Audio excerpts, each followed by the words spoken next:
Artificial ఇంటెలిజెన్స్‌తో ఉద్యోగాలు పోతున్నాయి. ఈ ఇంపాక్ట్ మానసికంగా ఎట్లుంటది? సాఫ్ట్‌వేర్ ఇంజినీర్ ఉద్యోగాలు చేసి పింక్ స్లిప్‌కి, బెంచ్‌కి వెళ్ళిన వాళ్ళకి తెలుసు ఆ కష్టాలు ఎట్టుంటాయో.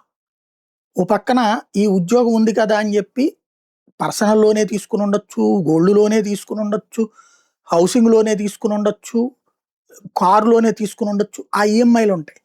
అయి నెల అయ్యేటప్పటికి అయి కట్టేయాలి.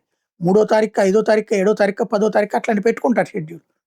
తీరా చూస్తే ఇప్పుడు ఒక్కసారిగా ఉద్యోగం పోతున్నది అని తెలిసినప్పటి నుంచి మానసిక వ్యధ దారుణంగా ఉంటుంది. ఇప్పుడు ఈ దారుణ పరిస్థితులు అమెరికాలో పెరుగుతున్నాయి. ఆర్టిఫిషియల్ ఇంటెలిజెన్స్‌లోకి సాఫ్ట్‌వేర్ హెడ్ క్వార్టర్స్ అన్ని మైక్రోసాఫ్ట్ దగ్గర నుంచి అన్ని కంపెనీలు వెళ్తున్నటువంటి సందర్భంలో లే ఆఫ్‌లు ప్రకటిస్తుంటే, ఆ ఇంపాక్ట్ ఒరాకిల్ లాంటి వీళ్ళందరూ కూడా చేస్తున్న ఇంపాక్ట్ వాళ్ళు తీవ్రమైన స్ట్రెస్‌కి గురవుతున్నారు. ఇంక ఏంటి జీవితం రేపు పొద్దున? ఇన్ని సంవత్సరాల తర్వాత ఇప్పుడు 45, 50లోకొచ్చాక రేపేంటి నా భవిష్యత్తు అనుకుంటే, నా బిడ్డలు నేనెట్టా పోషించాలనే పరిస్థితొస్తే ఎట్లుంటది? అది ఇప్పుడు స్ట్రెస్ అనేది విపరీతంగా పెరుగుతోందన్నటువంటిది నిపుణులు చెప్తున్న లెక్క.